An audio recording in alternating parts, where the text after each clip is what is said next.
las 4 formas de aprender y por qué solo una realmente funciona. Solo una de estas 4 maneras de aprendizaje realmente aterriza el conocimiento y lo profundiza para que se vuelva verdadera sabiduría, es decir, para que realmente podamos convertir todo el conocimiento y toda la experiencia en verdadera sabiduría. ¿Para qué? Para hacer las cosas mejor o para hacer cosas más grandes o para enfrentarnos a retos más complejos. El problema es que todo el tiempo queremos evitar errores. Creemos que es mucho más inteligente evitar errores que cometer errores. Ahí es donde nos empezamos a perder, especialmente como creativos, personas que nos empapamos del mundo de las ideas y después queremos llevar esas ideas a realidades tangibles y construir cosas que valgan la pena. A veces nos obsesionamos con obsesionarnos. Nos obsesionamos con pensar de más, analizar de más y proteger que no sucedan todos los posibles errores. Entonces, estamos absorbiendo conocimiento de más. Nunca salimos de la etapa de aprendizaje, de lectura, de análisis, de planeación, de estarnos preparando para que suceda algo. Y eso hace que no tomemos acción. Y no tomar acción es uno de los errores más grandes, porque cuando tengas duda de tomar acción o no tomar acción, siempre y cuando sea una acción ética, especialmente si es una acción tanto ética como creativa, creo que la respuesta debe ser toma esa acción, porque si no te equivocas ya ganaste, pero si te equivocas también ganas porque te queda la experiencia.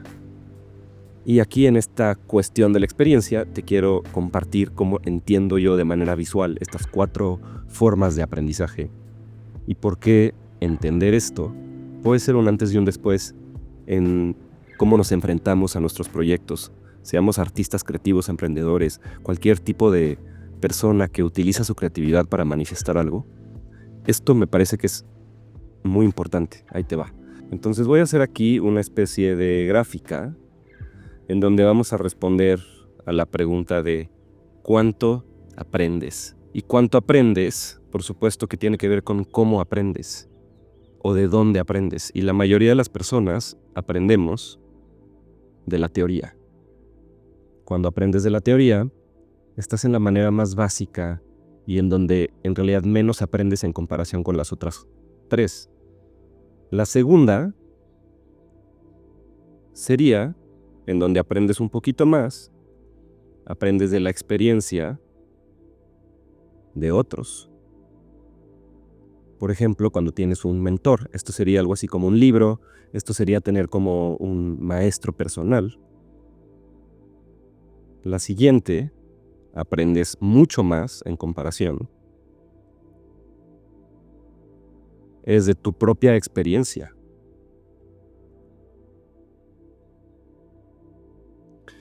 Pero aquí viene la pregunta.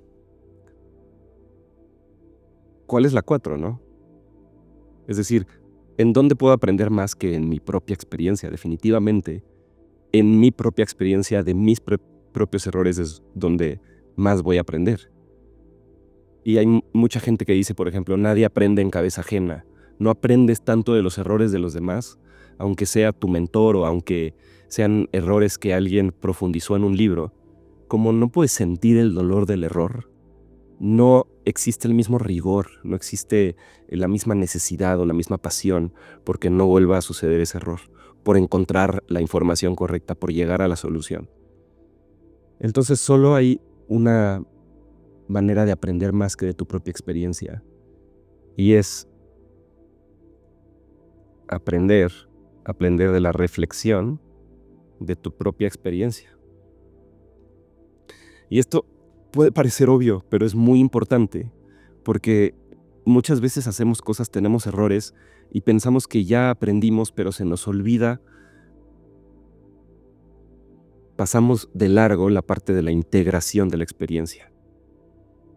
Entonces, no solo es importante la preparación para la experiencia, que es tal vez la etapa en donde sí necesitas aprender un poco de teoría, lo más importante es que pases a la experiencia lo más rápido posible y que no se te olvide que es importante tener un proceso de reflexión en donde aterrizas la experiencia y te forzas tal vez a escribir y llevar a un campo de claridad todos los aciertos o todos los errores o todos los aprendizajes de la experiencia.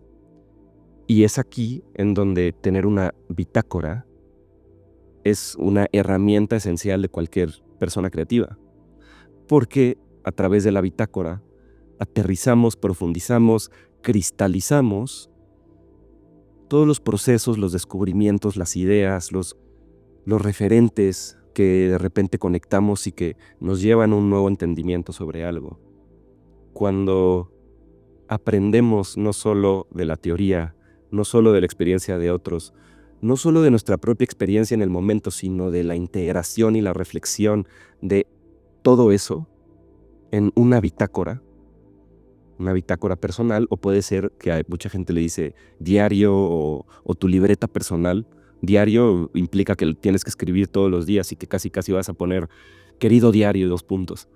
Pero solamente donde tengas un cuaderno en donde cuando tengas un momento de eureka o necesites reflexionar sobre un error o necesites entender con más profundidad un tema, te pongas a escribir en esa bitácora, ese cuaderno, porque es lo que realmente hace un antes y un después en todas las cosas que hacemos, porque definitivamente para hacer las cosas bien, tenemos que aprender a hacer las cosas bien.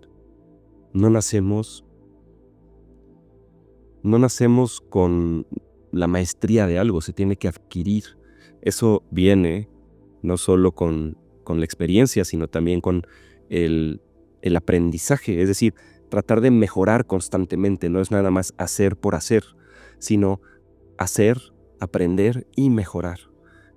Y eso es lo que se le conoce como el nudo de la experiencia. Cuando constantemente estás haciendo, empapándote de... El nudo de la experiencia, dije. No, el nudo de la excelencia, quise decir. Porque te empapas de hacer, te empapas de experiencia, y luego te empapas de aprendizaje constante, de la teoría, de la experiencia de otros, de tu propia experiencia y de la reflexión de tu experiencia, la integración de las 4 formas de aprender. Y entonces, el nudo de la excelencia es hacer, aprender y mejorar. Porque el punto de que tengas la etapa de integración y reflexión de tu experiencia es que puedas mejorar, que puedas crear conciencia entendida como darse cuenta de todas las cosas en donde hay espacio para mejorar. Porque si ni siquiera te das cuenta, la experiencia pasa desapercibida. Y es un cambio sutil que a veces es difícil de entender, pero hace una gran diferencia. Pensamos que con la teoría es suficiente y no. Pensamos que con la experiencia de otros y tener un maestro es suficiente y no. Pensamos que con que nosotros ya estemos haciendo cosas y que estemos teniendo experiencia es suficiente. Y es muy bueno, pero no es suficiente. Tienes que tener procesos internos de integración y reflexión de las experiencias que estás teniendo, qué es positivo, qué es negativo, qué es un acierto, qué es una posibilidad de mejora, qué es un reto que te encantaría superar. Todas estas preguntas son espacio, es oro puro para que puedas mejorar, llegar a más sutilezas de la maestría de tu arte o lo que sea que hagas. Y ahí es donde quiero finalizar con, pues, un entendimiento muy básico que a veces puede sonar cliché o a veces puede sonar como a sermón de tu tía, pero es esta idea de que el fracaso es la verdadera escuela de la vida. Si no abrazamos el fracaso, siempre vamos a estar en un estado constante de parálisis y de miedo a la acción. No avanzas, no aprendes, cada vez tienes más miedo a fallar, cada vez la resistencia a exponerte y a compartir quién eres es más grande. Pero la verdad es que el aprendizaje más profundo siempre te va a doler. Es a veces como cuando hablamos de la verdad te hará libre, pero antes te va a doler. Y básicamente hay que saber que el error más grande es entender que el error más grande es no entender que el fracaso, que los errores, que equivocarse, no solo es parte del camino, es parte esencial del camino, es lo más importante.